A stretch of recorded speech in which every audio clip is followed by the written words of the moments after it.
ಎಲ್ಲವೂ ಸುಸೂತ್ರವಾಗಿ ನೆರವೇರಿತು.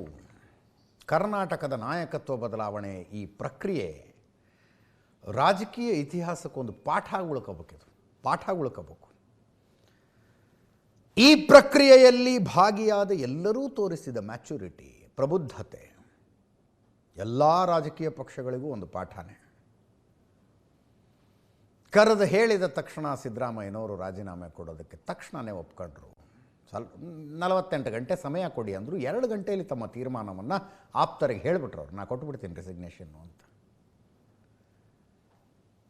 10 ಕರೆದು ಮಾಡಲಿಲ್ಲ. ಕಾವಿದಾರಿಗಳು ಪರೇಡ್ ಮಾಡಲಿಲ್ಲ ಮುಖ್ಯಮಂತ್ರಿಗಳ ಮನೆಗೆ. ಅವರ ಬೆಂಬಲಿಗರ ಬೀದಿಲಿ ಎದೆ ಬಡ್ಕೊಂಡು ಅಳುವಂಥ ಸನ್ನಿವೇಶ ಸೃಷ್ಟಿಯಾಗಲಿಲ್ಲ. ಅವೆಲ್ಲವೂ ಬೇಕು ಅಂತ ಸೃಷ್ಟಿ ಮಾಡುವ ಸನ್ನಿವೇಶಗಳವೆಲ್ಲ. ಅಂಥದ್ದು ಯಾವುದಕ್ಕೂ ಸಿದ್ದರಾಮಯ್ಯನವರು ಆಸ್ಪದ ಕೊಡಲಿಲ್ಲ. ಹೈಕಮಾಂಡು ಅಷ್ಟೇ ಚಂದ ನಡೆಸ್ಕೊಳ್ತಲ್ರಿ. 2.5 ವರ್ಷಕ್ಕೆ ಒಪ್ಪಂದ ಆಗಿತ್ತು. 6 ತಿಂಗಳ grace period. D K Shivakumar ಸಿದ್ದರಾಮಯ್ಯನವರ ಮಧ್ಯದ ನಾಯಕತ್ವ ಸ್ಪರ್ಧೆಯನ್ನು ಕಾಂಗ್ರೆಸ್ ಹೈಕಮಾಂಡ್ ಅನುಭವದ ಆಧಾರದ ಮೇಲೆ ಬ್ಯಾಲೆನ್ಸ್ ಮಾಡ್ತಾ ಬಂತು. ಒಂದು ಸಲ ಡಿ ಕೆ ಶಿವಕುಮಾರ್ ಪರವಾಗಿದೆ ಅನ್ನಿಸ್ತಿತ್ತು, ಇನ್ನೊಂದು ಕಡೆ ಹೈಕಮಾಂಡು ಸಿದ್ದರಾಮಯ್ಯನವ್ರ ಪರವಾಗಿದೆ ಅಂತ ಅನ್ಸೋದು.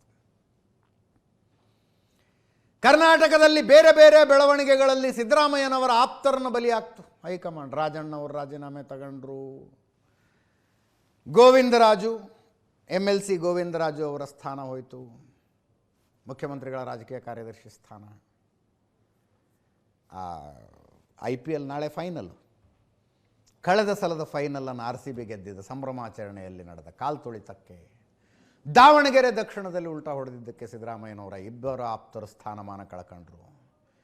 ಇನ್ನೊಂದು ಕಡೆ ನನ್ನನ್ನು ಮುಖ್ಯಮಂತ್ರಿ ಯಾವಾಗ ಮಾಡ್ತೀರಿ ಅಂತ ಕೇಳೋದಕ್ಕೆ ಡಿ ಕೆ ಶಿವಕುಮಾರ್ ದಿಲ್ಲಿಗೆ ಹೋದರೆ ಒಬ್ಬರು ಅಪಾಯಿಂಟ್ಮೆಂಟೇ ಕೊಡ್ತಿರಲಿಲ್ಲ ಇವ್ರಿಗೆ. ಇವರು ಹೋಗೋದು ಬರೋದು ಆಯಿತು. ನೋಡಿ, 2 ಬಣಗಳ ಮಧ್ಯೆ, 2 ನಾಯಕರ ಮಧ್ಯೆ ಹೈಕಮಾಂಡ್ ಬ್ಯಾಲೆನ್ಸ್ ಮಾಡಿದ ರೀತಿ. ಒನ್ ಫೈನ್ ಡೇ ಕರೆದು ಹೇಳಿದ್ರು, you have to step down ಅಂತ. ಸಿದ್ದರಾಮಯ್ಯನವರು ಶಿರಸಾವಹಿಸಿ ಪಾಲಿಸಿದರು.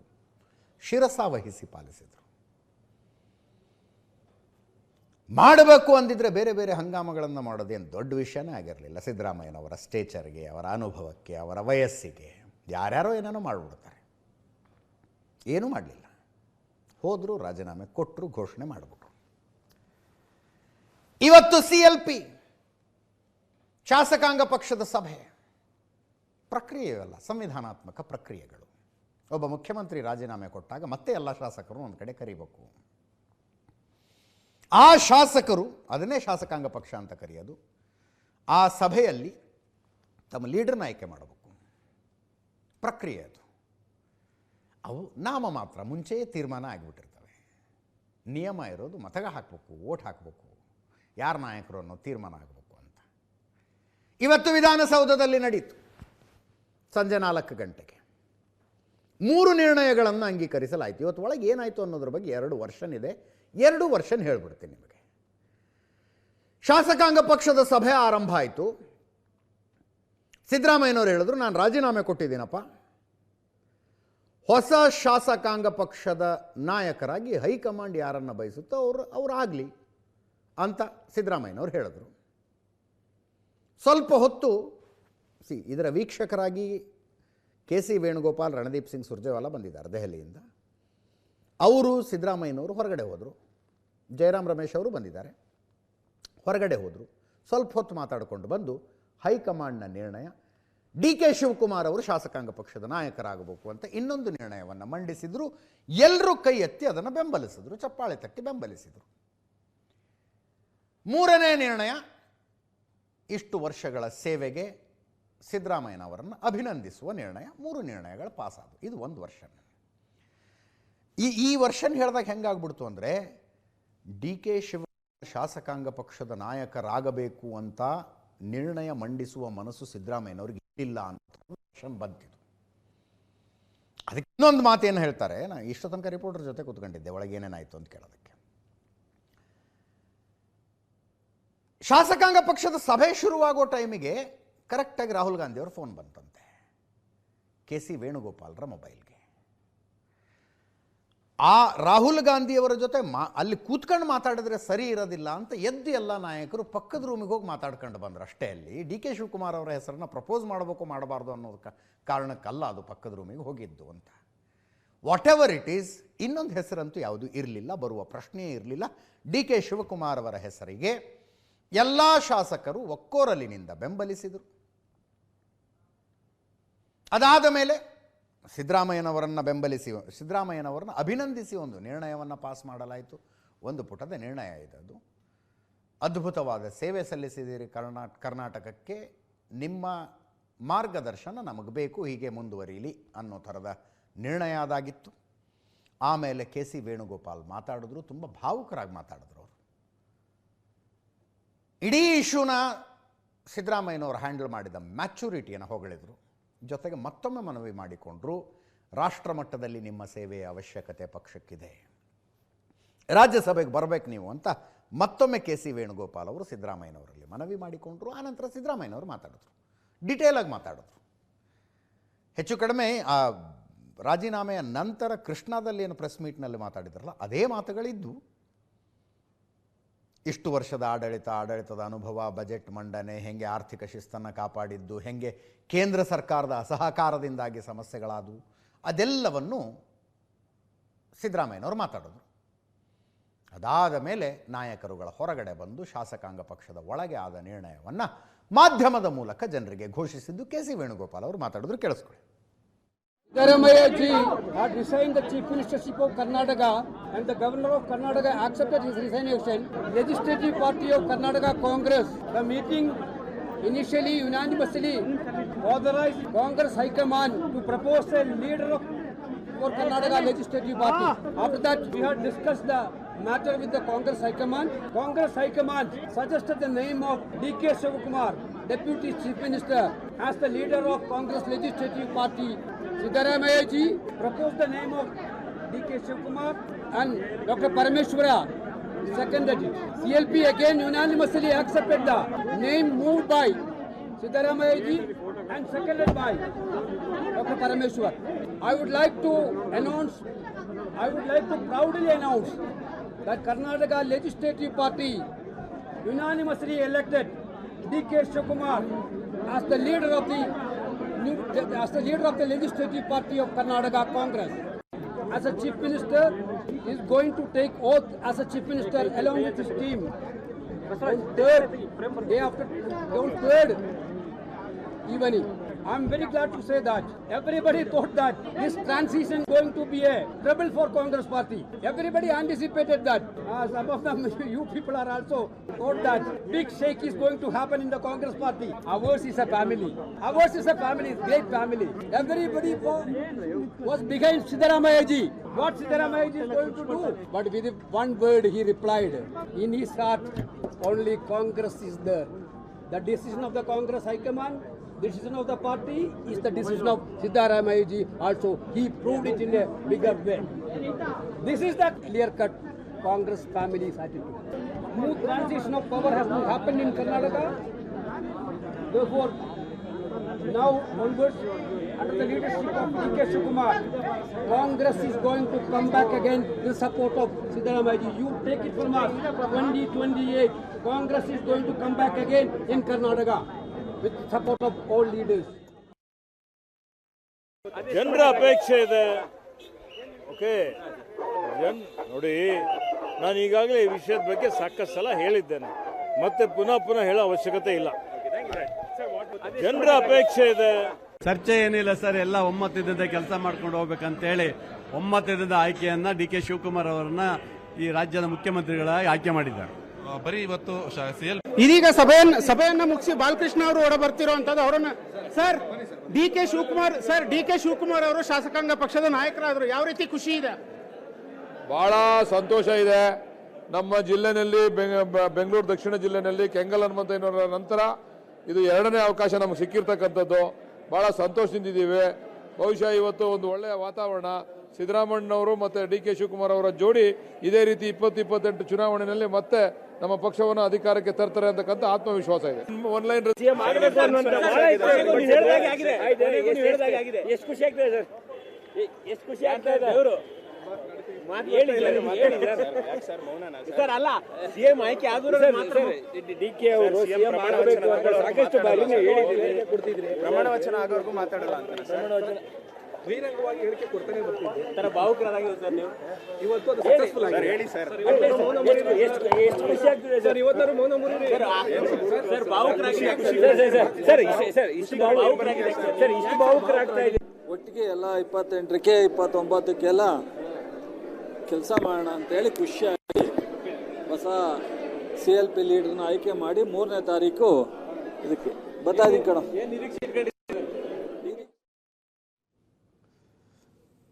DK ಸುರೇಶರಿಗಿಂತಲೂ ಹೆಚ್ಚು ಭಾವುಕರಾದರು ನೋಡಿ ಇಕ್ಬಾಲ್ ಹುಸೇನ್, ರಾಮನಗರದ ಶಾಸಕರು. DK ಶಿವಕುಮಾರ್ ಮುಖ್ಯಮಂತ್ರಿ ಆಗ್ತಾರೆ ಮತ್ತು ಆಗಲೇಬೇಕು ಅಂತ ಉಳಿದೆಲ್ಲರಿಗಿಂತಲೂ ಜೋರಾಗಿ ವಾದ ಮಾಡ್ತಾ ಬಂದವರು ಇವರು. ಅನೇಕ ಸಂದರ್ಭದಲ್ಲಿ ನಾವೇ ತಮಾಷೆ ಮಾಡ್ತಿದ್ವಿ, ಎಷ್ಟು ಡೇಟ್ ಕೊಡ್ತೀರಿ, ಎಷ್ಟು ಡೇಟ್ ಕೊಡ್ತೀವಿ, ಒಂದರ ನಂತರ ಒಂದು ಡೇಟ್ ಕೊಡ್ತಾ ಬಂದರು. ಈ ಡೇಟ್ ಒಳಗೆ ಆಗ್ತಾರೆ, ಈ ಡೇಟ್ ಒಳಗೆ ಆಗ್ತಾರೆ, ಈ ಡೇಟ್ ಒಳಗೆ ಆಗ್ತಾರೆ, ಈ ಡೇಟ್ ಒಳಗೆ ಆಗ್ತಾರೆ ಅಂತ. ಇವತ್ತು ಆನಂದ ಭಾಷ್ಪ ಅವರ ಕಣ್ಣಲ್ಲಿ, ಏನೂ ಮಾತಾಡಲಿಲ್ಲ ಅವರು.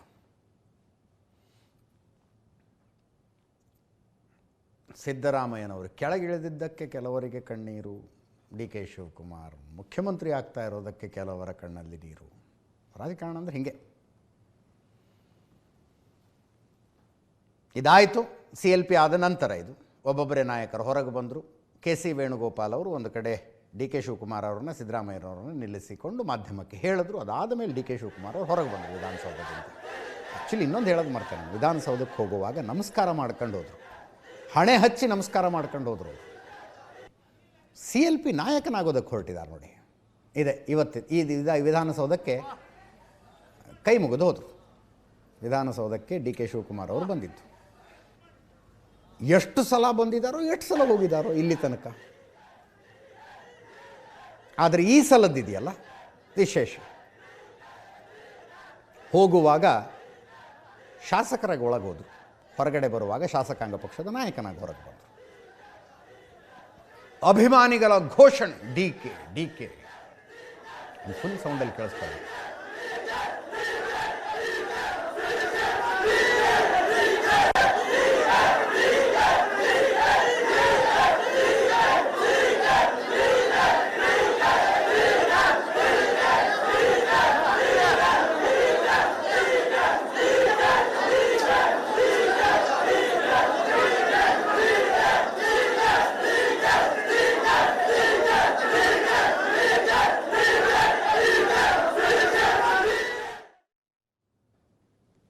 What a journey.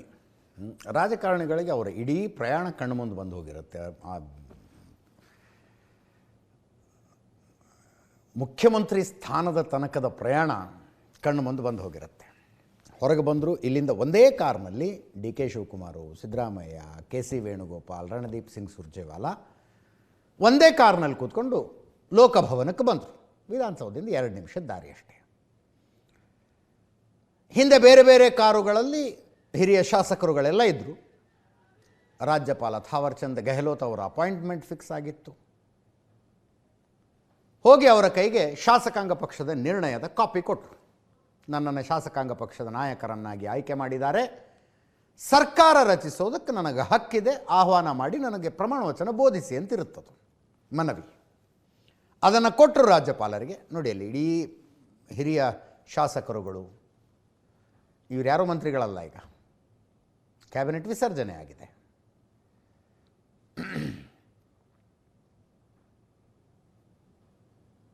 ರಾಜ್ಯಪಾಲರು ಅಲ್ಲೇ ಬರೆದು ಸೈನ್ ಮಾಡಿ ಕೊಟ್ಬಿಟ್ರು. ಬುಧವಾರ 3ನೇ ತಾರೀಕು ಸಾಯಂಕಾಲ 4:05 ಲೋಕಭವನದ ಗ್ಲಾಸ್ ಹೌಸ್ನಲ್ಲಿ ಪ್ರಮಾಣ ವಚನ ಬೋಧನೆ ಮಾಡ್ತೀವಿ ಅಂತ ಬರೆದು ಕೊಟ್ಟು ಆಹ್ವಾನ ಕೊಟ್ಬಿಟ್ರು. ಇದೆ ಆಹ್ವಾನದ ಕಾಪಿ ಇದು. DK ಶಿವಕುಮಾರ್ ಇದೊಂದು ಪತ್ರದೊಂದಿಗೆ ಲೋಕಭವನದಿಂದ ಹೊರಗೆ ಬಂದರು. ಮೊದಲೇ ಮಾತುಕತೆ ಆಗಿತ್ತು. ಅದು ಸಾಮಾನ್ಯವಾಗಿ ನಡೆಯುತ್ತೆ. ರಾಜ್ಯಪಾಲರು ಯಾವತ್ತು ಅವೈಲೇಬಲ್ ಇದ್ದಾರೆ, ದಿಲ್ಲಿಯಿಂದ ನಾಯಕರುಗಳು ಬರಬೇಕು, ರಾಹುಲ್ ಗಾಂಧಿ, ಪ್ರಿಯಾಂಕಾ ಗಾಂಧಿ ಬರ್ತಾರೆ ಅಂತ ಅವರ ಅವೈಲೇಬಿಲಿಟಿ ಯಾವಾಗಿದೆ, ಅದರ ಜೊತೆಗೆ ಮುಹೂರ್ತವನ್ನು ನೋಡಬೇಕು. ಒಳ್ಳೆಯ ಮುಹೂರ್ತ ಯಾವಾಗಿದೆ, ಅದೆಲ್ಲದರ ಆಧಾರದ ಮೇಲೆ ಮಾತಾಡಿಕೊಂಡು ಒಂದು ಟೈಮ್ ಫಿಕ್ಸ್ ಮಾಡಿರ್ತಾರೆ. ದಿಸ್ ಈಸ್ ಅ ಫಾರ್ಮ್ಯಾಲಿಟಿ ಅಷ್ಟೇ. ನೊಣವಿನಕೆರೆ ಅಜ್ಜಯ್ಯನ ಪರಮ ಭಕ್ತರಾಗಿರುವ ಡಿ ಕೆ ಶಿವಕುಮಾರ್ ಅವರು ಇವತ್ತು ಹೋದರು. ವಿಜಯನಗರದಲ್ಲಿ ಹೋಗಿ ಅಜ್ಜಯ್ಯನ ಪಾದುಕೆ ದರ್ಶನ ಮಾಡಿಕೊಂಡು ಬಂದರು.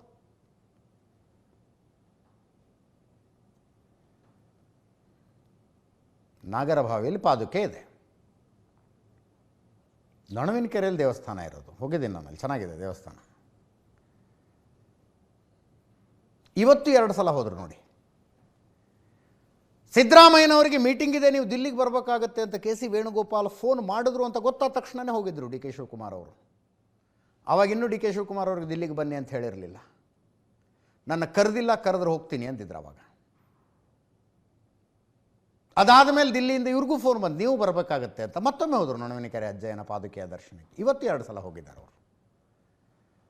ಆ ನೊಣವಿನಕೆರೆಯ ಗುರುಗಳೇ ಮುಹೂರ್ತ ತೆಗೆದು ಕೊಟ್ಟಿರೋದು ಇವರಿಗೆ. 3 ಡೇಟ್ ಕೊಟ್ಟಿದ್ರಂತವ್ರು. 1ನೇ ತಾರೀಕು ಸಾಯಂಕಾಲ ಗೋಧೂಳಿ ಲಗ್ನ ಪ್ರಮಾಣ ವಚನಕ್ಕೆ ಸೂಕ್ತವಾಗಿದೆ ಅಂದಿದ್ರಂತೆ. 3ನೇ ತಾರೀಖಿಂದು ಈಗ ಏನು ಫಿಕ್ಸ್ ಆಗಿರುವ ಮುಹೂರ್ತ ಇದೆಯಲ್ಲ, ಅದು ಡಿ ಕೆ ಶಿವಕುಮಾರ್ ಅವರ ಜಾತಕದ ಪ್ರಕಾರ ಸೆಟ್ ಆಗುತ್ತಂತೆ. ಇದು ಇವತ್ತಿಂದೇ ಫೋಟೋ. ಇದು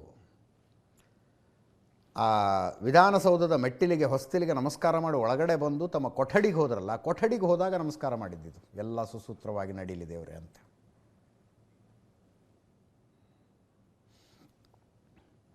ಇವತ್ತು ಈಗ ಇಡಲಾಗಿರುವ ಮುಹೂರ್ತ 3ನೇ ತಾರೀಕಿಂದು ಇವರ ಜಾತಕದ ಪ್ರಕಾರ ಸೆಟ್ ಮಾಡಿರೋದಂತೆ. ಇನ್ನೊಂದು 5ನೇ ತಾರೀಕು ಕೊಟ್ಟಿದ್ದರು, ಶುಭ ಶುಕ್ರವಾರ, ಒಳ್ಳೆ ದಿನ ಅಂತ. ಡಿ ಕೆ ಶಿವಕುಮಾರ್ ಅವರಿಗೆ ಆಸೆ ಇದ್ದದ್ದು ವಿಧಾನಸೌಧದ ಮೆಟ್ಟಿಲ ಮೇಲೆ ಪ್ರಮಾಣ ವಚನ ಸ್ವೀಕರಿಸಬೇಕು ಅಂತ. ಆ ದೃಶ್ಯನೇ ಒಂಥರ ನೋಡ ಹಂಗಿರುತ್ತದು. ವಿಧಾನಸೌಧದ ಮೆಟ್ಟಿಲುಗಳ ಮೇಲೆ ಬೇಡ ಅಂತ ತೀರ್ಮಾನಿಸೋದಕ್ಕೆ 2 ಕಾರಣ. ಒಂದು, ಆ ಮೆಟ್ಟಿಲ ಮೇಲೆ ಪ್ರಮಾಣ ವಚನ ಸ್ವೀಕರಿಸಿದವರು ಯಾರೂ ಅವಧಿ ಪೂರ್ಣ ಮಾಡಿಲ್ಲ, ಅಲ್ಲಿ. ಇನ್ನೊಂದು, ನೊಣವಿನಕೆರೆ ಅಜ್ಜಯ್ಯನ ಸಲಹೆ. ದೊಡ್ಡ ಮಟ್ಟಿಗಿನ ಸಂಭ್ರಮಾಚರಣೆಗಳ ಬೇಡ, ಯೋಚನೆ ಮಾಡಿ ತೀರ್ಮಾನಿಸಿ, ಸಮಯ ಸಂದರ್ಭದ ತೀರ್ಮಾನ ನಿಮ್ಮ ಕೈಯಲ್ಲಿದೆ ಅಂತ ಸಲಹೆ ಬಂದಿದೆಯಂತೆ. ಆ ಕಾರಣಕ್ಕೆ ಈ ಲೋಕಭವನದ ಗ್ಲಾಸ್ ಹೌಸ್ನಲ್ಲಿ ಒಂದು 300 ಚೇರ್ ಹಾಕ್ಬೋದಷ್ಟೇ. ಜನ ಸೇರೋಕ್ಕೆ ಅವಕಾಶ ಇದೆ, ದೊಡ್ಡದದು. ಎಷ್ಟು 20 ಎಕರೆನೇ ಇರಬೇಕು ಜಾಗ. ಜನ ಸೇರೋದಕ್ಕೆ ಅವಕಾಶ ಇದೆ. ಬಟ್ ವಿಧಾನಸೌಧದ ಮೆಟ್ಟಿಲ ಮೇಲೆ ಮಾಡೋದು ಹಾಗೆ ಅಥವಾ ಇನ್ಯಾವುದೋ ಸ್ಟೇಡಿಯಂನಲ್ಲಿ ಮಾಡಿದಷ್ಟು ಜನ ಸೇರಿಸೋದಕ್ಕಾಗೋದಿಲ್ಲ. ಸಿಂಪಲ್ ಆಗಿ ಪ್ರಮಾಣ ವಚನ ಸ್ವೀಕರಿಸಬೇಕು ಅಂತ ಡಿ ಕೆ ಶಿವಕುಮಾರ್ ಅವರು ತೀರ್ಮಾನ ಮಾಡಿದ್ದಾರೆ. ಡಿ ಕೆ ಶಿವಕುಮಾರ್ ಕಾಂಗ್ರೆಸ್ ಶಾಸಕಾಂಗ ಪಕ್ಷದ ನಾಯಕರಾಗಿ ಆಯ್ಕೆಯಾದರೂ ಬುಧವಾರ 3ನೇ ತಾರೀಕು ಸಾಯಂಕಾಲ 4:05 ಕರ್ನಾಟಕದ ಮುಖ್ಯಮಂತ್ರಿಯೂ ಆಗ್ತಾರೆ. ಆ ನಂತರ ಬಹುಮತ ಸಾಬೀತುಪಡಿಸುವ ಪ್ರಕ್ರಿಯೆ it will just be a formality ಅಷ್ಟೇ. ಎಲ್ರಿಗೂ ಗೊತ್ತಿದೆ, ಸಾಕಬೇಕಾದಷ್ಟು ಬಹುಮತ ಇದೆ ಅವರ ಹತ್ರ ಅಂತ ಡಿ ಕೆ ಶಿವಕುಮಾರ್ ಆಡಳಿತ ಆರಂಭಗೊಳ್ಳುತ್ತೆ. ಈಗ ಇರುವ ಪ್ರಶ್ನೆ, 3 ಆಪ್ಷನ್ ಇದೆ. ಬುಧವಾರ ಡಿ ಕೆ ಶಿವಕುಮಾರ್ ಒಬ್ಬರೇ ಮುಖ್ಯಮಂತ್ರಿಯಾಗಿ ಪ್ರಮಾಣ ವಚನ ಸ್ವೀಕರಿಸೋದು. ಇನ್ನೂ ಒಂದು ಆಪ್ಷನ್ ಇದೆ, ಪೂರ್ತಿ ಪ್ರಮಾಣದ ಸಚಿವ ಸಂಪುಟನೇ ಮಾಡಿಬಿಡೋದು. 33 ಜನ ಸಚಿವರಾಗೋದಕ್ಕೆ ಅವಕಾಶ ಇದೆ, 33 ಜನರಿಗೂ ಪ್ರಮಾಣ ವಚನ ಕೊಟ್ಬಿಡೋದು. ಮತ್ತೂ ಒಂದು ಆಪ್ಷನ್ನು, ಆಯ್ದ ಕೆಲವರ ಜೊತೆಗೆ ಡಿ ಕೆ ಶಿವಕುಮಾರ್ ಅವರು ಪ್ರಮಾಣ ವಚನ ಸ್ವೀಕರಿಸೋದು. ಕೊನೆಯ ಆಪ್ಷನ್ ವರ್ಕೌಟ್ ಆಗ ಹಂಗೆ ಕಾಣಿಸುತ್ತೆ. ಆಯ್ದ ಕೆಲವರ ಜೊತೆಗೆ ಪ್ರೆಸಿಡೆನ್ಸಿ ಎಲ್ಲ ಇದಾವೆ ನಮ್ಮ ಹತ್ರ, ಈ ಹಿಂದೆ ಏನೇನಾಗಿದೆ ಅನ್ನೋದಕ್ಕೆ. 2013ರಲ್ಲಿ ಸಿದ್ದರಾಮಯ್ಯನವರು ಒಬ್ಬರೇ ಪ್ರಮಾಣ ವಚನ ಸ್ವೀಕರಿಸಿದ್ರು, ಆನಂತರ ಕ್ಯಾಬಿನೆಟ್ ಮಾಡ್ಕೊಂಡ್ರು. 2023ರಲ್ಲಿ ಸಿದ್ದರಾಮಯ್ಯನವರು ಇನ್ನೂ 8 ಜನರ ಜೊತೆಗೆ ಪ್ರಮಾಣ ವಚನ ಸ್ವೀಕರಿಸಿದ್ರು. ಕ್ಯಾಬಿನೆಟ್ ಎಕ್ಸ್ಪಾನ್ಷನ್ ಆಮೇಲಾಯಿತು. ಡಿ ಕೆ ಶಿವಕುಮಾರ್ ಅವರ ವಿಷಯದಲ್ಲೂ ಹಾಗೆ ಆಗುವ ಸಾಧ್ಯತೆ ಇದೆ. ಹಾಗಾದರೆ ಡಿ ಕೆ ಶಿವಕುಮಾರ್ ಅವರ ಜೊತೆ ಬುಧವಾರ ಎಷ್ಟು ಜನ ಪ್ರಮಾಣ ವಚನ ಸ್ವೀಕರಿಸ್ತಾರೆ ಮತ್ತು ಯಾರ್ಯಾರು ಪ್ರಮಾಣ ವಚನ ಸ್ವೀಕರಿಸ್ತಾರೆ? ಪಟ್ಟಿ ಹಾಕಿದ್ದು ಸಂಭವನೀಯ ಸಚಿವರು ಅವರು ಡಿ ಸಿ ಎಂ ಆಗಬೇಕು, ಇವರು ಡಿ ಸಿ ಎಂ ಆಗ್ತಾರೆ. ಯಾವುದೂ ನಿರ್ಧಾರ ಆಗಿಲ್ಲ. ಈ ಪಟ್ಟಿ ಏನಿದೆಯಲ್ಲ, ಇದು ಬೇರೆ ಬೇರೆ ಲೆಕ್ಕಾಚಾರಗಳ ಆಧಾರದ ಮೇಲೆ ಮಾಡಲಾಗಿರುವ ಪಟ್ಟಿ. ಇದು ಕಾಂಗ್ರೆಸ್ನ ಮೂಲಗಳಿಂದ ಬಂದಿರುವ ಪಟ್ಟಿ ಅಲ್ಲ. ಅಲ್ಲಿ ಪಟ್ಟಿ ಇಲ್ಲ ಬೇಸಿಕಲಿ. ನಾಳೆ ಡಿ ಕೆ ಶಿವಕುಮಾರ್ ಅವರು ದಿಲ್ಲಿಗೆ ಹೋಗ್ತಾರೆ. 12 ಹೆಸರುಗಳನ್ನು ತಗೊಂಡು ಹೋಗ್ತಿದ್ದಾರಂತವ್ರು. ಈ 12 ಜನರ ಜೊತೆಗೆ ನಾನು ಪ್ರಮಾಣ ವಚನ ಸ್ವೀಕರಿಸ್ತೀನಿ ಅಂತ 12 ಹೆಸರು ತಗೊಂಡು ಹೋಗ್ತಿದ್ದಾರಂತೆ. ಯಾವ್ಯಾವ ಹೆಸರಿದೆ ಗೊತ್ತಿಲ್ಲ ಇನ್ನು.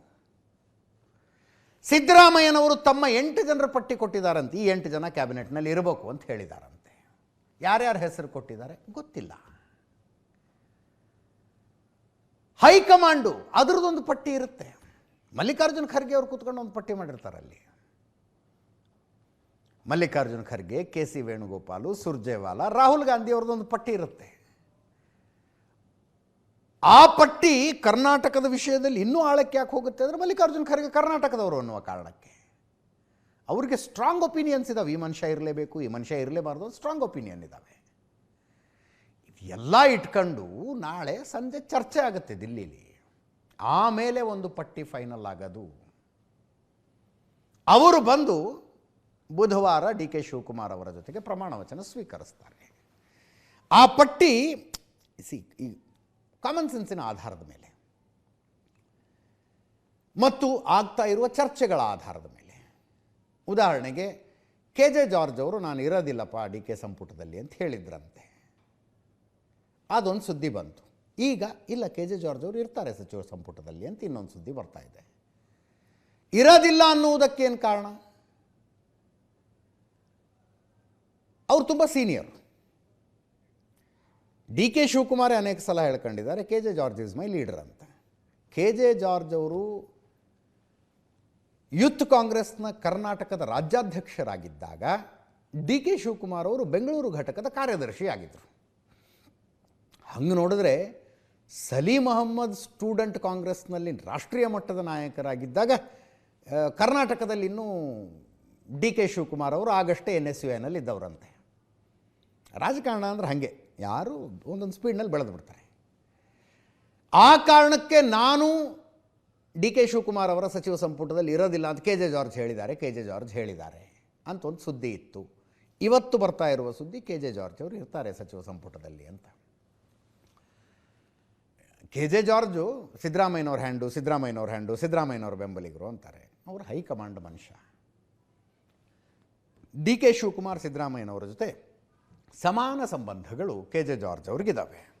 ಉಳಿದಂತೆ MB ಪಾಟೀಲ್ರು. DK ಶಿವಕುಮಾರ್ ಅವರು ವರ್ಕೌಟ್ ಮಾಡಬೇಕು ಅಂತ ಅನ್ಕೊಂಡಿರೋದೇ ಒಕ್ಕಲಿಗ ಲಿಂಗಾಯತ ಕಾಂಬಿನೇಷನ್. ಹಳೆ ಮೈಸೂರಿನಲ್ಲಿ ಒಕ್ಕಲಿಗ ಮತ್ತು ಉತ್ತರ ಕರ್ನಾಟಕದ ಲಿಂಗಾಯತರು ಒಟ್ಟಾಗಿ ಬರಬೇಕು. ಅಹಿಂದ ವೋಟ್ ಬ್ಯಾಂಕಿಗೆ ಈ ಬಲ ಸೇರಿಕೊಂಡಾಗ ಮತ್ತೊಮ್ಮೆ 2028ರಲ್ಲಿ ಅಧಿಕಾರಕ್ಕೆ ಬರುತ್ತೆ ಅಂತ.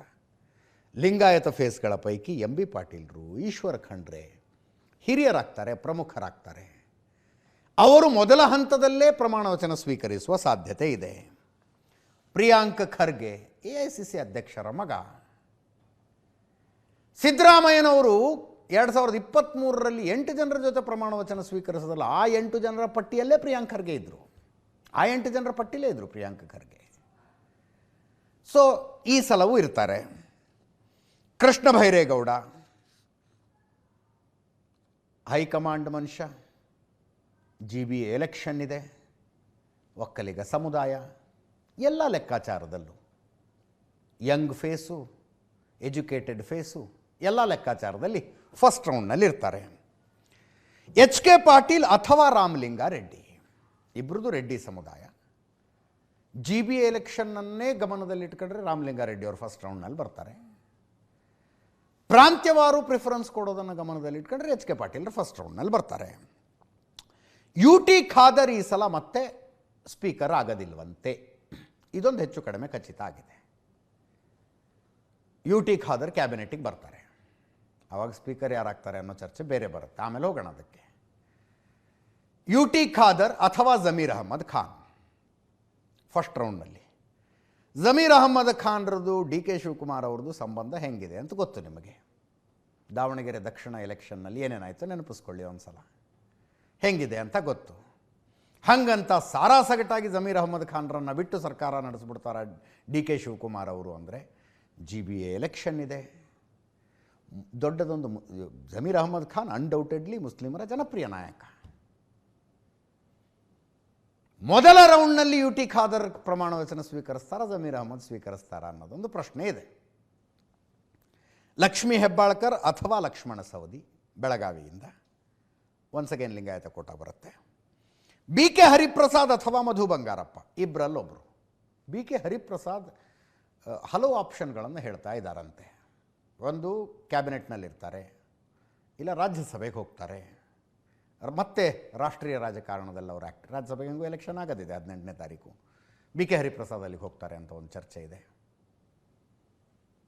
ಕಳೆದ ಸಲ BK ಹರಿಪ್ರಸಾದ್ ನೋಡಿ, ಈಗ ಸಿದ್ದರಾಮಯ್ಯನವರು BK ಹರಿಪ್ರಸಾದ್ ಸಂಬಂಧಗಳು ಬಹಳ ಚೆನ್ನಾಗಾದವು. ಬಟ್ 2023 ನಂತರ ಏನೇನಾಗಿದೆ ನೆನಪು ಮಾಡ್ಕೊಳ್ಳಿ ಒಂದು ಸಲ.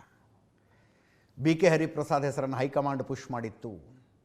ಸಿದ್ದರಾಮಯ್ಯನವರು ಸುತಾರಾಮ್ ಬೇಡ ಅಂತ ಕೂತ್ಕೊಂಡ್ರು, ಯಾವ ಕಾರಣಕ್ಕೂ ಇರಬಾರ್ದು ಕ್ಯಾಬಿನೆಟ್ನಲ್ಲಿ ಅಂತ. BK ಹರಿಪ್ರಸಾದ್ ಇರಲೇ ಕೂಡ್ದು ಕ್ಯಾಬಿನೆಟ್ನಲ್ಲಿ ಅಂತ ಸಿದ್ದರಾಮಯ್ಯನವರು ಹೇಳಿದಾಗ ಇರಬೇಕು ಅಂತ DK ಶಿವಕುಮಾರ್ ಅವರು ಹೇಳಲಿಲ್ಲ. BK ಹರಿಪ್ರಸಾದ್ ಅವರು ಇಲ್ಲೇ ನಮ್ಮ ಸ್ಟುಡಿಯೋಗೆ ನ್ಯೂಸ್ ಆರ್ ಸ್ಪೆಷಲಿಗೆ ಬಂದಾಗ ಇದೇ ಸ್ಪೆಸಿಫಿಕ್ ಪ್ರಶ್ನೆ ಕೇಳಿದೆ ನಾನು. ನೀವು ಕ್ಯಾಬಿನೆಟ್ನಲ್ಲಿ ಇರಕೂಡ್ದು ಅಂತ ಸಿದ್ದರಾಮಯ್ಯನವರು ಹಠ ಹಿಡಿದಾಗ ಇರಬೇಕು ಅಂತ DK ಶಿವಕುಮಾರ್ ಹೇಳಲೇ ಇಲ್ವಂತೆ. ಹೌದಾ ಅಂದರೆ ಹೌದು ಅಂದರು ಅವರು. ಹೌದದು ಅಂತ. DK ಶಿವಕುಮಾರ್ ಅವರಿಗೆ ಒಂದೇ ಸಮುದಾಯ, ಈಡಿಗ ಸಮುದಾಯ, ಮಧು ಬಂಗಾರಪ್ಪನವ್ರ ಕ್ಯಾಬಿನೆಟ್ನಲ್ಲಿರೋದು ಬೇಕಾಗಿತ್ತು. ಒಂದು ಶಿವಮೊಗ್ಗ, ಇನ್ನೊಂದು ಬಂಗಾರಪ್ಪನವ್ರ ಮಗ. ಬಂಗಾರಪ್ಪನವರ ಕ್ಯಾಬಿನೆಟ್ನಲ್ಲಿ DK ಶಿವಕುಮಾರ್ ಬಂದಿಖಾನೆ ಸಚಿವರಾಗಿದ್ದರು. ಅವರ ತಂದೆಯ ಕ್ಯಾಬಿನೆಟ್ನಲ್ಲಿ ನಾನಿದ್ದೆ, ನನ್ನ ಕ್ಯಾಬಿನೆಟ್ನಲ್ಲಿ ಅವರ ಮಗ ಇರಬೇಕು ಅನ್ನುವ ಸೆಂಟಿಮೆಂಟ್ ಇರಬಹುದು. ಅದರ ಜೊತೆ BK ಹರಿಪ್ರಸಾದ್ ಹೆಸರನ್ನು ಪುಷ್ ಮಾಡೋದಕ್ಕೇನು ಕಾರಣಗಳು DK ಶಿವಕುಮಾರ್ ಅವ್ರಿಗೆ ಕಾಣಲಿಲ್ಲ. ಆ ನಂತರ BK ಹರಿಪ್ರಸಾದ್ ರೆಬೆಲ್ ಆದರು, ಸಿದ್ದರಾಮಯ್ಯನವ್ರ ಬಗ್ಗೆ ಏನೇನೋ ಮಾತಾಡಿದ್ರು. ಯಾರೋ ಒಬ್ಬರು ಮಧ್ಯಕ್ಕೆ ಬಂದು ಅವರಿಬ್ಬರ ಮಧ್ಯೆ ಒಂದು ಟ್ರೂಸ್ ಮಾಡಿದ್ರು. ಸಿದ್ದರಾಮಯ್ಯನವರು ಕಟ್ಟರ್ ಬೆಂಬಲಿಗರಾದರು. BK ಹರಿಪ್ರಸಾದ್ ನಾಯಕತ್ವ ಬದಲಾವಣೆ ಆಗಬಾರ್ದು ಅಂತ ವಾದ ಮಾಡಿದರು. ಈಗ ಅವರು ಕ್ಯಾಬಿನೆಟ್ಟಿಗೆ ಬರಬಹುದಂತೆ. ಸಂತೋಷ್ ಲಾಡ್ OBC ಸಮುದಾಯ, ಮರಾಠ ಕೋಟಾದಲ್ಲಿ ಕ್ಯಾಬಿನೆಟ್ಟಿಗೆ ಬರ್ತಾರೆ. KH ಮುನಿಯಪ್ಪ ಬರ್ತಾರೆ, ಅವ್ರ ಮಗಳು ಬರ್ತಾರೆ ಅನ್ನೋದೊಂದು ಕ್ಯೂರಿಯಾಸಿಟಿ ಇದೆ. ಯಾಕಂದರೆ KH ಮುನಿಯಪ್ಪನವರು ಹೆಚ್ಚು ಕಡಿಮೆ 2 ವರ್ಷಗಳ ಹಿಂದೆಯೇ KPCCಯಲ್ಲಿ ಒಂದು ಕಾರ್ಯಕ್ರಮದ ವೇದಿಕೆಯಲ್ಲಿ ಭಾಷಣ ಮಾಡುವಾಗ ಹೇಳಿದರು, 2.5 ವರ್ಷ ಆದಮೇಲೆ ನಿಮ್ಮ ಮಂತ್ರಿ ಸ್ಥಾನ ತೆಗಿತೀವಿ, ಇನ್ಯಾರನ್ನೂ ಮಂತ್ರಿ ಮಾಡ್ತೀವಿ ಅಂತ ಹೇಳಿದರೆ ಹಿರಿಯರಾದ ನಾವೆಲ್ಲ ಒಪ್ಕೋಬೇಕು ಅಂತ ಹೇಳಿದರು ಅವರು. ಹಿರಿಯರಾದ ನಾವೆಲ್ಲ ಒಪ್ಕೋಬೇಕು ಅಂತ KH ಮುನಿಯಪ್ಪ ಹೇಳಿದರು ಬಹಿರಂಗ ಭಾಷಣದಲ್ಲಿ. ಬಟ್ ಒಳಗೊಳಗೆ ಮಾತಾಡುವಾಗ ನಾನು ತೆಗೆದ್ರೆ ನನ್ನ ಮಗಳಿಗೆ ಕೊಡಿ ಅಂತಾರಂತೆ ರೂಪಾ ಶಶಿಧರ್ ಅವ್ರಿಗೆ. ಅವ್ರು ಬರ್ತಾರ ಏನೋ ಗೊತ್ತಿಲ್ಲ. ಶರಣ್ ಪ್ರಕಾಶ್ ಪಾಟೀಲ್ ಮಲ್ಲಿಕಾರ್ಜುನ ಖರ್ಗೆ ಅವರಿಗೆ ಆಪ್ತರು, ಆತ್ಮೀಯರು.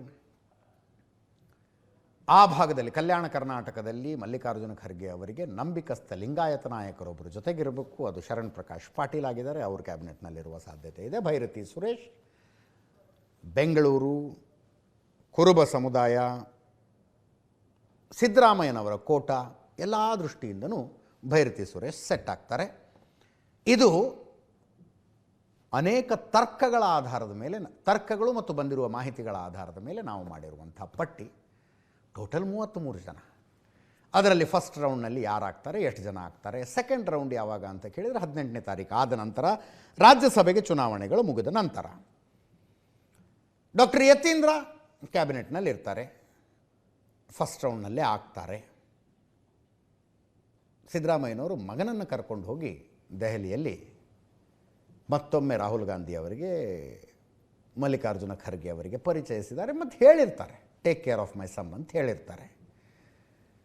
ಅದು ಹೈಕಮಾಂಡ್ನ ಕಮಿಟ್ಮೆಂಟ್ ಕೂಡ ಆಗಿರುತ್ತೆ, 100% ಕಮಿಟ್ಮೆಂಟ್ ಆಗಿರುತ್ತೆ.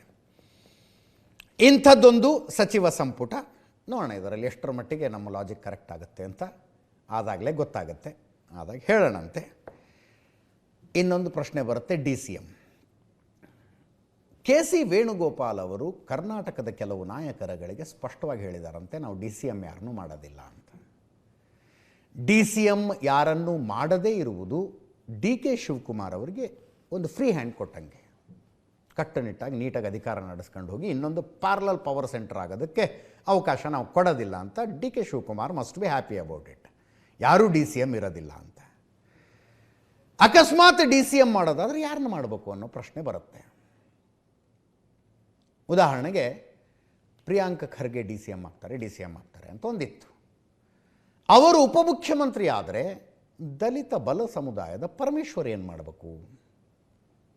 ಈಗಾಗಲೇ ಕುಮಾರಸ್ವಾಮಿ ಅವರ ಸರ್ಕಾರದಲ್ಲಿ ಅವರು DCM ಆಗಿದ್ದರು, ಸೀನಿಯರ್ ಮೋಸ್ಟು. HC ಮಾಧವಪ್ಪ ಇದ್ದಾರೆ, ಮತ್ತೊಬ್ಬ ದಲಿತ ಬಲಗೈ. ಆ ಸೀನಿಯರ್ಗಳು ಏನಾಗ್ತಾರೆ ಅನ್ನೋದೊಂದು ಪ್ರಶ್ನೆ ಬರುತ್ತೆ. ಪ್ರಿಯಾಂಕ್ ಖರ್ಗೆ ಅವರು DCM, ಹಾಗೆ ಯಾರನ್ನು DCM ಮಾಡಿದ್ರು ಉಳಿದವರು ಏನು ಅನ್ನೋದು ಒಂದು ಪ್ರಶ್ನೆ ಬಂದೇ ಬರುತ್ತೆ. DCMA ಬೇಡ ಅಂತ, DCMA ಮಾಡೋದಿಲ್ಲ ಅಂತ KC ವೇಣುಗೋಪಾಲ್ ಅವರು ಯಾರ್ದೋ ಹತ್ರ ಹೇಳಿದ್ದಾರೆ ಅಂತ ಒಂದು ಸುದ್ದಿ ಇದೆ. ಆದರೆ ಮಲ್ಟಿಪಲ್ DCM ಆಗಲಿ, ಇಲ್ಲದೆ ಹೋದರೆ DCMA ಬೇಡ ಅನ್ನುವ ಲೆಕ್ಕಾಚಾರದಲ್ಲಿ DK ಶಿವಕುಮಾರ್ ಅವರು ಇರ್ತಾರೆ. ಅದರ ಲಾಜಿಕನ್ನು ನೆನ್ನೆ ಹೇಳಿದೆ ನಾನು. ಒಬ್ಬರೇ DCM ಆದರೆ ಅವ್ರದ್ದೇ ಒಂದು ಪವರ್ ಸೆಂಟರ್. 3-4 ಜನ DCMಗಳಾಗ್ಬಿಟ್ರೆ ಆ DCMನ ಇಂಪಾರ್ಟೆನ್ಸ್ ಡೈಲ್ಯೂಟ್ ಆಗಿಬಿಡುತ್ತೆ. ಆ ಲೆಕ್ಕಾಚಾರದಲ್ಲಿ DK ಶಿವಕುಮಾರ್ ಅವರು ಇರ್ತಾರೆ. ಇದಕ್ಕೆ ಪ್ಯಾರಲಲ್ ಆಗಿ ಇನ್ನೊಂದು 15-20 ದಿವಸ ಆದ ಮೇಲೆ DK ಶಿವಕುಮಾರ್ ಅವರು KPCC ಅಧ್ಯಕ್ಷ ಸ್ಥಾನಕ್ಕೆ ರಾಜೀನಾಮೆ ಕೊಡ್ತಾರೆ. ಆ ನಂತರ ಆಯ್ಕೆ ಪ್ರಕ್ರಿಯೆ ನಡೆಯುತ್ತೆ ಅಂತ. ಬಟ್ ಚರ್ಚೆ ಈಗಲೇ ಫೈನಲ್ ಆಗಬೇಕು. KPCC ಅಧ್ಯಕ್ಷರಾಗಿ ಇಂಥವ್ರು ಆಗ್ತಾರೆ ಅಂದರೆ ಅವ್ರು ಕ್ಯಾಬಿನೆಟ್ನಲ್ಲಿ ಇರೋದಿಲ್ಲ. ಯಾಕಂದರೆ ಉದಯಪುರದ AICC ಅಧಿವೇಶನದಲ್ಲಿ ಕಾಂಗ್ರೆಸ್ ಒಂದು ನಿರ್ಣಯ ಅಂಗೀಕರಿಸಿತ್ತು, 1 man 1 post, ಒಬ್ಬ ವ್ಯಕ್ತಿಗೆ ಒಂದೇ ಹುದ್ದೆ ಅನ್ನುವ ನಿರ್ಣಯವನ್ನು ಅಂಗೀಕರಿಸಿತ್ತು. ಅದಕ್ಕೆ ಎಕ್ಸೆಪ್ಷನ್ ಅನ್ನುವ ರೀತಿಯಲ್ಲಿ ಕರ್ನಾಟಕದಲ್ಲಿ DK ಶಿವಕುಮಾರ್, ರಾಷ್ಟ್ರ ಮಟ್ಟದಲ್ಲಿ ಮಲ್ಲಿಕಾರ್ಜುನ ಖರ್ಗೆ ಅವರು ಎಕ್ಸೆಪ್ಷನ್. ಮಲ್ಲಿಕಾರ್ಜುನ ಖರ್ಗೆ ಅವರು AICC ಅಧ್ಯಕ್ಷರೂ ಹೌದು, ರಾಜ್ಯಸಭೆ ವಿಪಕ್ಷದ ನಾಯಕರು ಹೌದು. DK ಶಿವಕುಮಾರ್ ಅವರು ಮಿನಿಸ್ಟರೂ ಆಗಿದ್ದರು, KPCC ಅಧ್ಯಕ್ಷರೂ ಆಗಿದ್ದರು. ಇನ್ನು ಮುಂದೆ ಆ ಫೆಸಿಲಿಟಿ ನಾವು ಯಾರಿಗೂ ಕೊಡೋದಿಲ್ಲ ಅಂತ ಹೈಕಮಾಂಡ್ ಹೇಳ್ತಾ ಇದೆಯಂತೆ. ಸತೀಶ್ ಜಾರಕಿಹೊಳಿ ಅವರು ಶತಪ್ರಯತ್ನ ಮಾಡ್ತಾ ಇದ್ದಾರೆ KPCC ಅಧ್ಯಕ್ಷ ಸ್ಥಾನಕ್ಕೆ. ಬಟ್ ಅವರು ಹೇಳೋದು ಮಂತ್ರಿಗಿರಿಯೂ ಬೇಕು, KPCC ಅಧ್ಯಕ್ಷ ಸ್ಥಾನವೂ ಬೇಕು.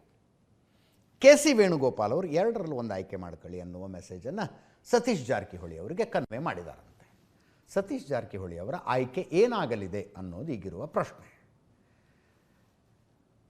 ಅವರ ಸ್ಟೈಲ್ ಆಫ್ ಪಾಲಿಟಿಕ್ಸ್ ನೋಡಿದ್ರೆ ಮಂತ್ರಿಯಾಗಿರುವುದಕ್ಕಿಂತಲೂ KPCC ಅಧ್ಯಕ್ಷರಾಗಿರುವುದಕ್ಕೆ ಅವರಿಗೆ ಹೆಚ್ಚಿನ ಆಸಕ್ತಿ ಇರುತ್ತೆ. ಮಂತ್ರಿಗಿರಿ ಇಷ್ಟು ದಿವಸ ಅನುಭವಿಸಿದ್ರು. ಸಿದ್ದರಾಮಯ್ಯನವರ ಕ್ಯಾಬಿನೆಟ್ನಲ್ಲಿ ಮಂತ್ರಿ, DK ಶಿವಕುಮಾರ್ ಅವರ ಕ್ಯಾಬಿನೆಟ್ನಲ್ಲೂ ಮಂತ್ರಿ ಆಗಿದ್ರೆ ಏನು ಬಂತು? KPCC ಅಧ್ಯಕ್ಷರಾದರೆ ಅಫ್ಕೋರ್ಸ್ ಅದು ಪ್ಯಾರಲಲ್ ಪವರ್ ಸೆಂಟರೇ, ಒಂದು ಸಮಾನಾಂತರ ಶಕ್ತಿ ಕೇಂದ್ರವಾಗಿ ಕೆಲಸ ಮಾಡಬಹುದು. ಅವರಿಗೆ ರಾಜ್ಯಾದ್ಯಂತ ಪ್ರಭಾವ ಇದೆ. ST ಸಮುದಾಯದಿಂದ ಬರ್ತಾರೆ. ಒಕ್ಕಲಿಗರಾಗಿ ಮುಖ್ಯಮಂತ್ರಿಗಳನ್ನು ಮಾಡಿರುವಾಗ KPCC ಅಧ್ಯಕ್ಷ ಸ್ಥಾನಕ್ಕೆ ಅಹಿಂದ ಸಮುದಾಯದಿಂದ ಒಬ್ಬರು ಅಂತಂದರೆ ಬ್ಯಾಲೆನ್ಸಿಂಗ್ ಆ್ಯಕ್ಟ್ ಅನ್ನೋದು ಹೈಕಮಾಂಡ್ಗೂ ಗೊತ್ತಿದೆ.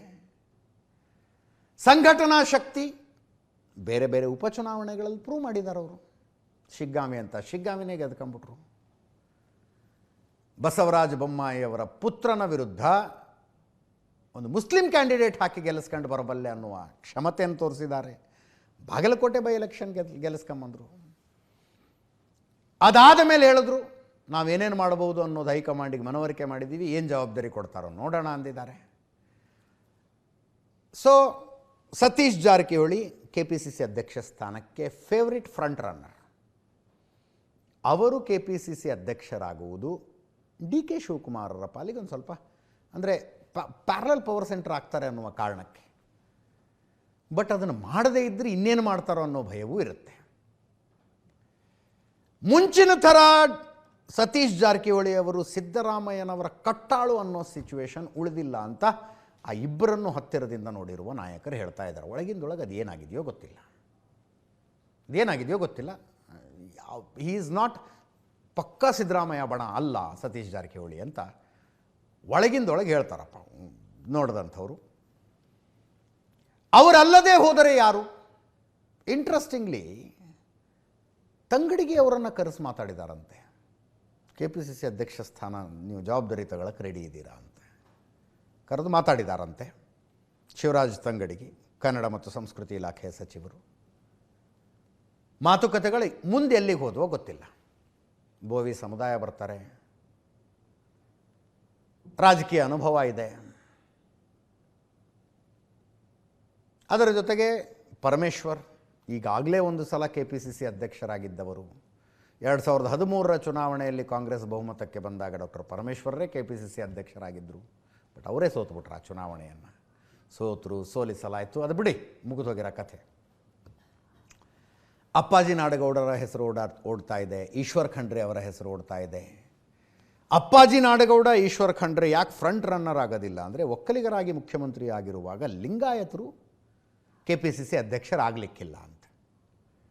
ಅಂದರೆ ಪ್ರಬಲ ಸಮುದಾಯಗಳು ಅನ್ನಿಸಿಕೊಂಡಿರುವ ಇಬ್ಬರನ್ನು 2 ಅತ್ಯಂತ ಪ್ರಮುಖ ಸ್ಥಾನಗಳಿಗೆ ಬಂದು ಕೂಡಿಸ್ದಂಗೆ ಆಗ್ಬಿಡುತ್ತೆ. ಒಂದು ವೇಳೆ ಲಿಂಗಾಯತರೇ KPCC ಅಧ್ಯಕ್ಷರಾದರೆ ಆವಾಗ DK ಶಿವಕುಮಾರ್ ಅವರ ಸಚಿವ ಸಂಪುಟದಲ್ಲಿ ತುಂಬ ಪ್ರಮುಖ ಖಾತೆಗಳಿಗೆ, ತುಂಬ ಪ್ರಮುಖ ಸ್ಥಾನಗಳಿಗೆ ಅಹಿಂದ ವರ್ಗದವರು ಬರಬೇಕಾಗತ್ತೆ, ಅಥವಾ 3-4 ಜನ DCM ಮಾಡಬೇಕಾಗತ್ತೆ. ಆವಾಗ ಲಿಂಗಾಯತರೇ KPCC ಅಧ್ಯಕ್ಷರಾದರೆ KPCC ಅಧ್ಯಕ್ಷ ಸ್ಥಾನದ್ದು ಒಂದು. ಸ್ಪೀಕರು ಪ್ರಮುಖವಾಗಿ ಆಗಬೇಕಾಗಿರುವ ಮತ್ತೊಂದು ನಿರ್ಣಯ, ಸ್ಪೀಕರ್ ಯಾರು ಅಂತ.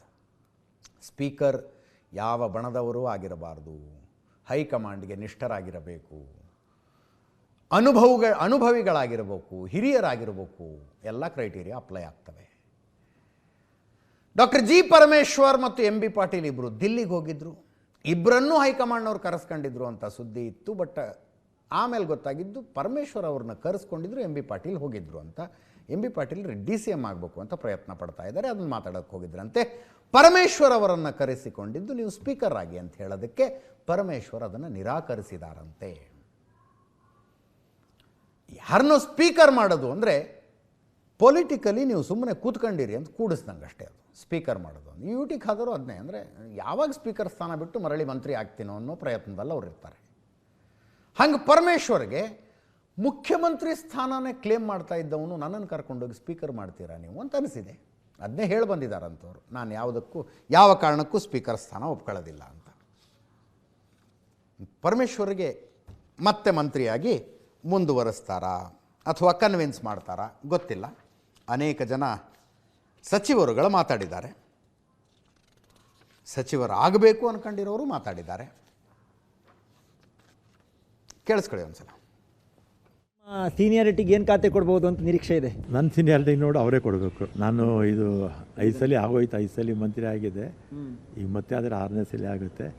ಯಾವತ್ತೂ ಕೂಡ ಇಂಥ ಹುದ್ದೆ ಬೇಕು ಅಂತ ಕೇಳಿರಲಿಲ್ಲ. ಆದರೆ ನಮ್ಮ ಸೀನಿಯಾರಿಟಿಗೆ ತಕ್ಕನಾದ್ದು ಕೊಡಲಿ ಅಂತ ಅಷ್ಟೇ ಹೇಳೋದು. ಎಲ್ಲ ಹೈಕಮಾಂಡು ಈಗ ನಮ್ಮಲ್ಲಿ ಎಷ್ಟು ಸಮುದಾಯಗಳಿದೆ, ಎಷ್ಟು ಜನಕ್ಕೆ ಕೊಡ್ತೀರಿ ನೀವು? ಯಾರಾಗ್ಬೋದು KPCC ಅಧ್ಯಕ್ಷರು? ಗೊತ್ತಿಲ್ಲ. ಸತೀಶ್ ಅವ್ರ ಹೆಸರು ಸ್ವಲ್ಪ ಮುಂಚೂಣಿನಲ್ಲಿದೆ. ಹೈಕಮಾಂಡ್ ನಿರ್ಧಾರ ತಗೋಬೇಕು. 2028 ಚುನಾವಣೆಯಲ್ಲಿ ಗೆಲ್ಲಬೇಕಾದ್ರೆ ಕಾಂಗ್ರೆಸ್ ಪಕ್ಷ ಯಾವ ಥರ ಇರಬೇಕಂತ ಅವ್ರದ್ದೇ ಅನುಭವದಲ್ಲಿ ಅವ್ರು ಮಾಡ್ತಾರೆ. ನಾವೆಲ್ಲ ಕೂಡ ಅವ್ರೇನು ತೀರ್ಮಾನ ಕೊಡ್ತಾರೆ ಹೈಕಮಾಂಡ್ ಅದಕ್ಕೆ ಬದ್ಧವಾಗಿರ್ತೀವಿ. ನಾವೆಲ್ಲ ಒಗ್ಗಟ್ಟಾಗಿದ್ದು 2028ಕ್ಕೆ ಕಾಂಗ್ರೆಸ್ ಪಕ್ಷ ಬರಬೇಕು, ಶಿವಕುಮಾರ್ ಅವರ ಕೈಯನ್ನು ಬಲಪಡಿಸಬೇಕು. ಆ ಕೆಲಸ ಮಾಡೋಣ. ಗೊತ್ತಿಲ್ಲ ಯಾರಿಗೆ ಮಾಡ್ತಾರೆ, ಅಂತಿಮವಾಗಿ ಹೈಕಮಾಂಡೇ ಮಾಡಬೇಕು. ಯಾರಿಗೆ ಮಾಡೋ ನಿರ್ಧಾರ ಯಾವುದೇ ಇದ್ರೂ ಕೂಡ 2-3 ಹೆಸರು ಇಟ್ಟಿರ್ತಾರೆ, ಒಂದೇ ಹೆಸರು ಯಾವಾಗ ಇರೋಲ್ಲ. 2-3 ಹೆಸರಲ್ಲಿ ಅವ್ರಿಗೆ ಯಾವ್ದು ಸೂಕ್ತ ಅದನ್ನ ಮಾಡೇ ಮಾಡ್ತಾರೆ. ಪಕ್ಷ ತೀರ್ಮಾನ ಮಾಡ್ತಿದೆ ಯಾರಿಗೆ ಯಾವ ಹುದ್ದೆ ಕೊಡಬೇಕು, ಯಾವ ಸ್ಥಾನ ಕೊಡಬೇಕಂತ. ಅದಕ್ಕೆಲ್ಲರೂ ಭದ್ರಾಗಿರ್ಬೇಕು ಅಷ್ಟೇ.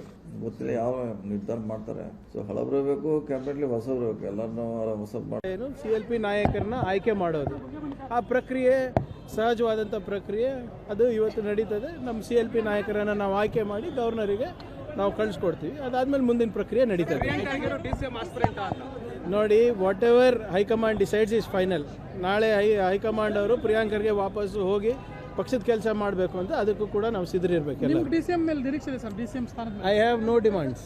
ಅದು ಎಲ್ಲ ಸಂಪೂರ್ಣವಾಗಿ ಹೈಕಮಾಂಡ್ಗೆ ಬಿಟ್ಟಂಥದ್ದು, ನಮ್ಮ ನಾಯಕರಿಗೆ ಬಿಟ್ಟಂಥ ವಿಚಾರ. ಅವ್ರು ಕೊಟ್ಟಂಥ ಜವಾಬ್ದಾರಿಯನ್ನು ನಿಭಾಯಿಸಿದ್ದೀನಿ. ಅವ್ರೇನು ಜವಾಬ್ದಾರಿ ಕೊಡ್ತಾರೆ ಅದನ್ನು ಕೂಡ ನಿಭಾಯಿಸ್ತೀನಿ. ಈಗ ಹೈಕಮಾಂಡ್ ತೀರ್ಮಾನ ಮಾಡಿರ್ತಕ್ಕಂಥ ತಮಗೆಲ್ಲ ಗೊತ್ತಿದೆ. So I don't think so ದರ್ಸ್ only one single name. ಒಂದೇ ಸಿಂಗಲ್ ನೇಮೇ ಇರೋದು. ವಿಶ್ವಾಸ ಇರ್ತಕ್ಕಂಥ ಎಲ್ಲ ಸಚಿವರಿಗಿದೆ. ಸೊ ಹೈಕಮಾಂಡು ಪಕ್ಷದ ಮುಖಂಡರುಗಳು ಏನು ತೀರ್ಮಾನ ಮಾಡ್ತಾರೆ ಅದೇ ಫೈನಲ್. ವೈಯಕ್ತಿಕವಾಗಿ ಯಾರು ಆಗಬೇಕು ಅವರು ಭೇಟಿ ಆಗಿದ್ದಾರೆ, ಯಾರು ಇರಬೇಕನ್ನೋರು ನಾವು ಭೇಟಿ ಆಗಿದ್ದೀವಿ. ಸಚಿವ ಸ್ಥಾನದ ಬಗ್ಗೆ ಏನಾದರೂ ಕೇಳೋದು ಸರ್? ಕೇಳಿದ್ವಿ.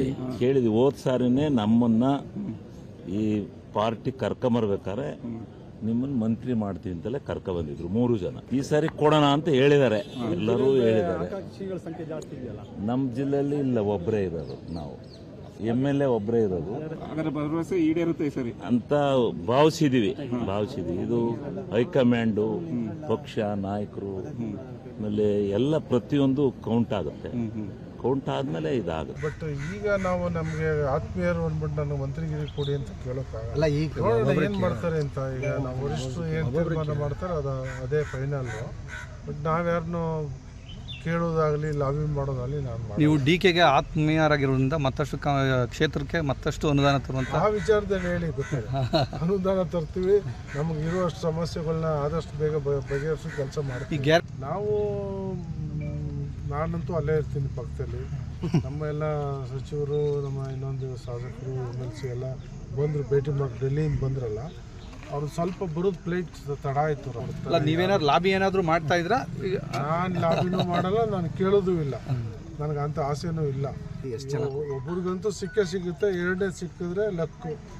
ನಮ್ಮ ಜಿಲ್ಲೆಗೆ ಒಂದು ಖುಷಿ ಇದೆ, ಅವರು ಮುಖ್ಯಮಂತ್ರಿ ಆಗಿ ಜಿಲ್ಲೆಯ ಎಲ್ಲ ಸಮಸ್ಯೆಗಳಿಗೆ ಸ್ಪಂದಿಸ್ತಾರೆ ಅನ್ನೋ ಒಂದು ವಿಶ್ವಾಸ ಇದೆ. ಮುಖ್ಯಮಂತ್ರಿ ಆಗೋಕ್ಕಿಂತ ಹೆಚ್ಚಾಗಿ ಅವರು ನಮ್ಮ ತಾಲೂಕಿನ ಕೆಲವು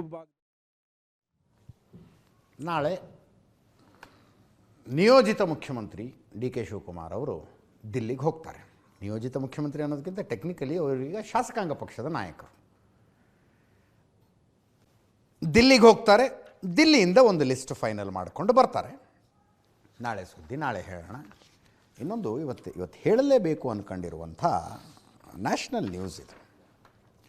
ಪಶ್ಚಿಮ ಬಂಗಾಳದ್ದು ಅಭಿಷೇಕ್ ಬ್ಯಾನರ್ಜಿ, ಅನೇಕ ಸಲ ಹೇಳಿದ್ದೀವಿ, ಮಮತಾ ಬ್ಯಾನರ್ಜಿ ಅವರ ತಮ್ಮನ ಮಗ, ಡೈಮಂಡ್ ಹಾರ್ಬರ್ ಲೋಕಸಭಾ ಕ್ಷೇತ್ರದ ಸಂಸದ. 7 ಲಕ್ಷ ಓಟಲ್ಲಿ ಎಲೆಕ್ಷನ್ ಗೆದ್ದಿದ್ರು ಅಭಿಷೇಕ್ ಬ್ಯಾನರ್ಜಿ. ವಿಧಾನಸಭಾ ಚುನಾವಣೆಯ ಸಂದರ್ಭದಲ್ಲಿ ಅವರದ್ದು ಪ್ರಚಾರದ ರೀತಿಗಳು ಹೆಂಗಿರ್ತಿದ್ವು ಅಂದರೆ ಆಡ್ತಾ ಇರೋ ಮಾತು ಬಹಿರಂಗವಾಗಿ ಹೇಳ್ತಿದ್ರು ಅವರು BJP ಬೆಂಬಲಿಗರಿಗೆ. ಇದನ್ನು ಡಿಸ್ಪ್ಯಾಷನೇಟಾಗಿ ಕೇಳಿಸ್ಕೊಳ್ಳಿ, ನಾನು ಹೇಳ್ತಾ ಇರೋದು BJP ಬೆಂಬಲಿಗರಿಗೆ ಹೇಳ್ತಾ ಇದ್ದದ್ದು ಅವರು. 4ನೇ ತಾರೀಕು ರಿಸಲ್ಟ್ ಇತ್ತು ಕೌಂಟಿಂಗು. 4ನೇ ತಾರೀಕು ಮಧ್ಯಾಹ್ನ 12 ಗಂಟೆ ನಂತರ ನಿಮ್ಮನ್ನು ಸಪೋರ್ಟ್ ಮಾಡೋಕ್ಕೆ ಯಾವನು ಬರ್ತಾನೋ ನಾನು ನೋಡ್ತೀನಿ ಅಂತ. ಯಾವ ದಿಲ್ಲಿವಾಲ ಬಂದು ನಿಮ್ಮನ್ನು ರಕ್ಷಣೆ ಮಾಡ್ತಾನೋ ನಾನು ನೋಡ್ತೀನಿ, ನಾನೇ ಬೀದಿಗೆ ಇಳಿತೀನಿ ಅಂತ ಆ ಲೆವೆಲಿಗೆ ಮಾತಾಡ್ತಾ ಇದ್ದ ಮನುಷ್ಯ. ಎಲೆಕ್ಷನ್ ತೃಣಮೂಲ ಕಾಂಗ್ರೆಸ್ ಸೋತ ನಂತರ ಈಗ ಇದನ್ನು ಯಾಕೆ ಹೇಳಬೇಕು ಅಂತ ಹೇಳ್ತಾ ಇದ್ದೀನಿ ಅಂತಂದರೆ, ಕರ್ನಾಟಕದಲ್ಲಿ ರಾಜಕಾರಣದ ಮ್ಯಾಚುರಿಟಿ ನೋಡಿ ನೀವು. ಕರ್ನಾಟಕದಲ್ಲಿ ರಾಜಕಾರಣದ ಮ್ಯಾಚುರಿಟಿ ನೋಡಿ, ಪಶ್ಚಿಮ ಬಂಗಾಳದಂಥ ರಾಜ್ಯಗಳಲ್ಲಿ ರಾಜಕಾರಣ ಇರುವ ರೀತಿ ನೋಡಿ. ಹೀಸ್ ಅಭಿಷೇಕ್ ಬ್ಯಾನರ್ಜಿ ಒಬ್ಬ ಸಂಸದ. ಚುನಾವಣಾ ರಿಸಲ್ಟ್ ಬಂದ ನಂತರ ಕೆಲವು ತೃಣಮೂಲ ಕಾಂಗ್ರೆಸ್ ಕಾರ್ಯಕರ್ತರ ಮೇಲೆ BJP ಕಾರ್ಯಕರ್ತರು ಹಿಂಸೆ ನಡೆಸಿದ್ರು, ಹಿಂಸಾಚಾರ ಮಾಡಿದ್ರು, ಹೊಡೆದಿದ್ರು, ಬಡಿದಿದ್ರು. ಅವರ ಮನೆಗಳಿಗೆ ಭೇಟಿ ಕೊಟ್ಟರು ಅಭಿಷೇಕ್ ಬ್ಯಾನರ್ಜಿ. ಭೇಟಿ ಕೊಡಲೇಬೇಕಾದದ್ದು, ತಮ್ಮ ಪಕ್ಷದ ಕಾರ್ಯಕರ್ತರು ಅಂತ. ಆ ಭೇಟಿಗೆ ಹೋದಾಗ ಜನ ಅಲ್ರಿ, BJP ಕಾರ್ಯಕರ್ತರೇ ಅವರು. BJP ಬೆಂಬಲಿಗರೇ ಇರ್ತಾರೆ, ಇನ್ಯಾರು ಹೊಡೆಯೋದು? ಹೆಂಗೆ ಹೊಡೆದ್ರು ಅಂದರೆ ಲಿಟ್ರಲಿ ಕ್ರಿಕೆಟ್ ಆಡುವಾಗ ಹೆಲ್ಮೆಟ್ ಹಾಕೊಂಡು ಬರ್ಬೇಕಾಯ್ತು. ಕಲ್ಲು, ಮೊಟ್ಟೆ, ಚಪ್ಪಲಿ ನೋಡಿ. ಆ ಪೊಲಿಟಿಕಲ್ ಕಲ್ಚರ್ ಚೇಂಜ್ ಆಗಬೇಕು ಅನ್ನೋ ಕಾರಣಕ್ಕೆ ಹೇಳ್ತಾ ಇರೋದಿದು ನೋಡಿ. ಅಲ್ಲಿ ನಿಂತ್ಕೊಂಡು ಕಲ್ಲು ಬೀಸೋದು.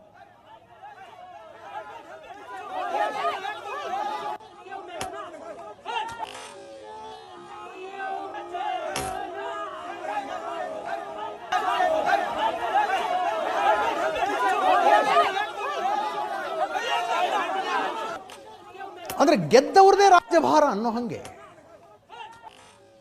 ತೃಣಮೂಲ ಕಾಂಗ್ರೆಸ್ನವ್ರು ಗೆಲ್ತಾ ಇದ್ರು, ಅವ್ರಿಗೆ ಇಮ್ಮಿಡಿಯೇಟ್ ಕಾಂಪಿಟೇಟರ್ ಆಗಿದ್ದವರು BJP ಅವರು ನಿಂಗೆ ಹೊಡಿತಿದ್ರು. ಲಾಸ್ಟ್ ಎಲೆಕ್ಷನ್ ನಾನೇ ಕವರ್ ಮಾಡೋಕ್ಕೆ ಹೋಗಿದ್ದೆ ಅಲ್ಲಿ. ಇವರು ನಮ್ಮ ದಿಲೀಪ್ ಘೋಷ್ BJP ರಾಜ್ಯಾಧ್ಯಕ್ಷರಾಗಿದ್ದರು. ಹೆಂಗೆ ಹೊಡೆದ್ರು ಅಂದರೆ I am the eye witness. ಭಾಳ ಸಲ ಹೇಳಿದ್ದೀನಿ ನಾನು ಲೈವ್ನಲ್ಲಿ ಹೆಂಗಿತ್ತು ಆ ಘಟನೆ ಅಂತ. ಎಲೆಕ್ಷನ್ ಮುಗಿದು ಮಮತಾ ಬ್ಯಾನರ್ಜಿ ಅವರ ತೃಣಮೂಲ ಕಾಂಗ್ರೆಸ್ ಗೆದ್ದು ಅಧಿಕಾರಕ್ಕೆ ಬಂದ ನಂತರ 5,000 ಕುಟುಂಬಗಳು, BJPಯನ್ನು ಬೆಂಬಲಿಸಿದ್ದ 5,000 ಕುಟುಂಬಗಳು ಪಶ್ಚಿಮ ಬಂಗಾಳ ಬಿಟ್ಟು ಹೋಗ್ಬಿಟ್ಟುವಂತೆ. ಅವ್ರನ್ನ ಹೊಡೆದ ರೀತಿ, ಅವ್ರನ್ನ ಹಿಂಸೆ ಮಾಡಿದ ರೀತಿ ಹಂಗಿತ್ತು. ಈಗ ಎಲ್ಲಿ ತೃಣಮೂಲ ಕಾಂಗ್ರೆಸ್ಸನ್ನು ಬೆಂಬಲಿಸಿದ ಕಾರ್ಯಕರ್ತರು ಊರು ಬಿಡಿಸ್ತಾರೆ ಇವರು BJP ಅವರು ಅಂತ ನೋಡಿ. ಈ ಲೆವೆಲ್ಗೆ ಬಂದರೆ ಹೆಂಗೆ ರಾಜಕಾರಣ?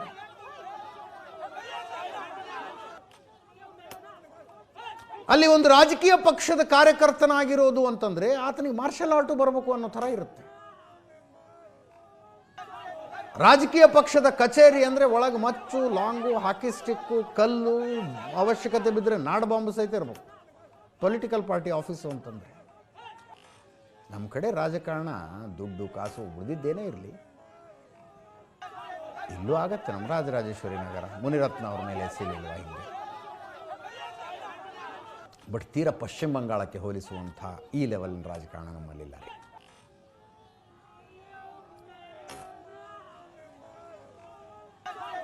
ಕೊಲ್ಲಕ್ಕೆ ಬಂದಿದ್ದಾರೆ ನನ್ನ ಅಂದರು ಅಭಿಷೇಕ್ ಬ್ಯಾನರ್ಜಿ. ಕೇಳಿಸ್ಕೊಳ್ಳಿ, nothing.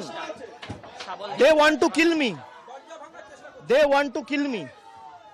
এরা আমাদের প্রাণে মারতে চায়। মেরে দিক, আমার মৃতদেহ উদ্ধার হোক এখান থেকে, কিন্তু আমি জায়গা ছেড়ে যাব না। পুরো ঘটনার ভিডিওগ্রাফি রয়েছে। আমি হাইকোর্টের দৃষ্টি আকর্ষণ করছি, আমি রাজ্যপালের দৃষ্টি আকর্ষণ করছি। কি বাংলার পরিস্থিতি, এখানে প্রায় 50 জন সংবাদ মাধ্যমের প্রতিনিধিরা রয়েছে, দরজা ভাঙার চেষ্টা করছে, পুলিশের একটা লোক নেই। কি পরিস্থিতি হয়েছে আপনারা দেখুন। I will definitely move to court. ಯಾವ ಪಕ್ಷದ ಯಾವ ಕಾರ್ಯಕರ್ತರು ಆಕಾಶದಿಂದ ಭೂಮಿಗೆ ಬಿದ್ದಿಲ್ಲ ಅಲ್ಲಿ. First communist versus Congress fight ಇತ್ತು. ಕಮ್ಯುನಿಸ್ಟರು ಅಧಿಕಾರದಲ್ಲಿದ್ದರು, ಕಾಂಗ್ರೆಸ್ನವ್ರನ್ನ ಬಡಿತಿದ್ರು. ಆ ನಂತರ ತೃಣಮೂಲ ಕಾಂಗ್ರೆಸ್ ಬಂತು, ಮಮತಾ ಬ್ಯಾನರ್ಜಿ. ಕಾಂಗ್ರೆಸ್ ಕೇಡರ್ಗಳೆಲ್ಲ ತೃಣಮೂಲ ಕಾಂಗ್ರೆಸ್ಸಿಗೆ ಶಿಫ್ಟ್ ಆದವು. ತೃಣಮೂಲ ಕಾಂಗ್ರೆಸ್ನವ್ರು ಕಮ್ಯುನಿಸ್ಟ್ನ ಹೊಡೆಯೋಕ್ಕೆ ಶುರು ಮಾಡಿದ್ರು. ಬಿ ಜೆ ಪಿ ಒಂದು ಸ್ವಲ್ಪ ಮೇಲೆ ಬಂತು, ಕಮ್ಯುನಿಸ್ಟ್ ಕೇಡರ್ಗಳೆಲ್ಲ ಬಿ ಜೆ ಪಿಗೆ ಬಂದವು. ತೃಣಮೂಲ ಕಾಂಗ್ರೆಸ್ನವ್ರು ಬಿ ಜೆ ಪಿಯವ್ರನ್ನ ಹೊಡಿತಿದ್ರು. ಈಗ ಬಿ ಜೆ ಪಿ ಅಧಿಕಾರಕ್ಕೆ ಬಂದಿದೆ, ತೃಣಮೂಲ ಕಾಂಗ್ರೆಸ್ನವ್ರನ್ನ ಹೊಡಿತಾರೆ. ಪ್ರಜಾಪ್ರಭುತ್ವಕ್ಕೆ ಜಯವಾಗಲಿ. ಇದರೊಂದಿಗೆ ಇವತ್ತಿನ ನ್ಯೂಸ್ ಅವರು ಮುಗಿಸ್ತಾ ಇದ್ದೀವಿ. ನೇರ ದಿಟ್ಟ ನಿರಂತರ ಸುದ್ದಿಗಾಗಿ ನೋಡ್ತಾ ಇರಿ ಏಷ್ಯಾನೆಟ್ ಸುವರ್ಣ ನ್ಯೂಸ್.